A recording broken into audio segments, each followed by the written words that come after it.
खाटू श्याम जी के पास में गांव है एक लूणी आवास, वहाँ से निकलकर एक लड़का जो है वो जाता है अजीत नाम का और दिल्ली में तैयारी करता है करीब 4 साल और उसके बाद में अब उसका सिलेक्शन यूपीएससी में हो जाता है।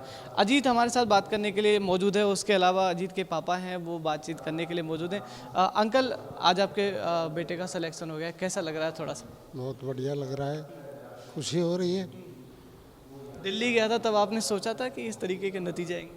दिल्ली ग्रेजुएशन करने के लिए गया था, पहले से ही इसका मन था यूपीएससी की तैयारी वहीं से करूँगा, इसलिए ग्रेजुएशन भी वहीं से किया है इन्होंने। एक छोटे से गांव से जब दिल्ली कोई निकल कर जाता है तो थोड़ा सा डर लगता है कि भाई दिल्ली जा रहा है, किस तरीके से रहेगा, वो आपके मन में कुछ नहीं था? नहीं, वो तो सीनियर बाद गया था तो उससे हमें कोई दिक्कत नहीं थी। चलिए, खुद यहाँ पर अजीत मौजूद है। अजीत भाई, सबसे पहले बहुत बहुत शुभकामनाएं। अजीत, तुम्हारे साथ के कितने लोग जो है वो यूपीएससी में लगे हुए थे?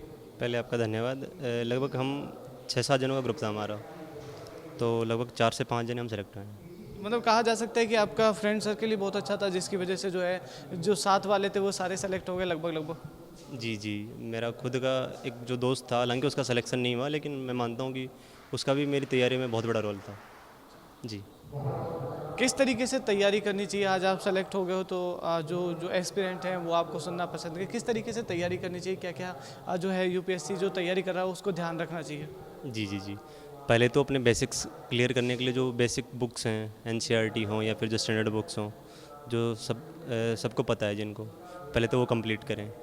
फिर जो पीवाईक्यू हैं उनको बार बार देखें, उनको निकालें कि कैसा पैटर्न आ रहा है, कैसे क्वेश्चंस आ रहे हैं। सी सेट को बिल्कुल ही हल्के में ना लें, क्योंकि मैं खुद एक बार जीएस में पिछले साल मेरे काफ़ी अच्छे मार्क्स थे, लेकिन सी सेट में फेल होने के कारण मेरा अटैम्प्ट ख़राब हो गया था वो।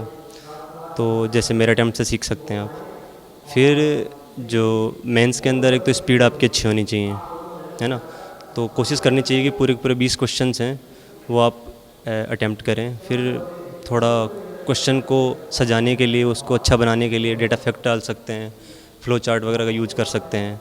जी। अजीत भाई, एक बड़ा सवाल ये है कि एक छोटे से गांव से आप निकलते हैं और दिल्ली तक का सफ़र तय करते हो और लगभग मतलब कि 4-5 साल की मेहनत के बाद आज आप सफल हो गए। क्योंकि दिल्ली जाना एक अपने आप में वो मायने रखता है। लोग कहते हैं कि दिल्ली बहुत दूर है, या फिर दिल्ली जाने के बाद कि वहाँ का सेटलमेंट करना बहुत आसान काम नहीं होता। तो किस तरीके से आपने सेटल किया वहाँ पहुँच के? जी जी, ये मेरे लिए भी बहुत पेनफुल था, क्योंकि मैं प्रॉपर एक गांव भी नहीं, बल्कि गांव की ढाणी से निकलकर 12th तक मैंने अपनी ढाणी में ही रहा मैं। फिर 12th के बाद मैं डायरेक्ट दिल्ली जैसे मेगा सिटी में चला गया। तो शुरू में दिक्कतें आई, लेकिन मेरे साथ इधर के कुछ मेरे दोस्त थे, कुछ मेरे सीनियर्स थे, तो उनके साथ जब मैं रहा तो अपने आप को थोड़ा टाइम लगा, लेकिन ढल गया उस वातावरण में। फिर मुझे तैयारी करनी थी, मेरा एम था, तो सोचा कि थोड़ा पेन तो झेलना ही पड़ेगा। तो कहा जा सकता है कि मुश्किलों को पार करके ही जो है वो किसी भी तरीके के कोई भी, चाहे वो कोई भी अटेम्प्ट हो, उसमें सफलता जो है वो हासिल की जा सकती है। हमारे साथ अजीत थे, जिन्होंने बताया कि कड़ी मेहनत की उन्होंने, उसके बाद आज उनका यूपीएससी में सिलेक्शन हो गया है। कैमरामैन मोहन के साथ निरंजन चौधरी, समाचार प्लस, जयपुर।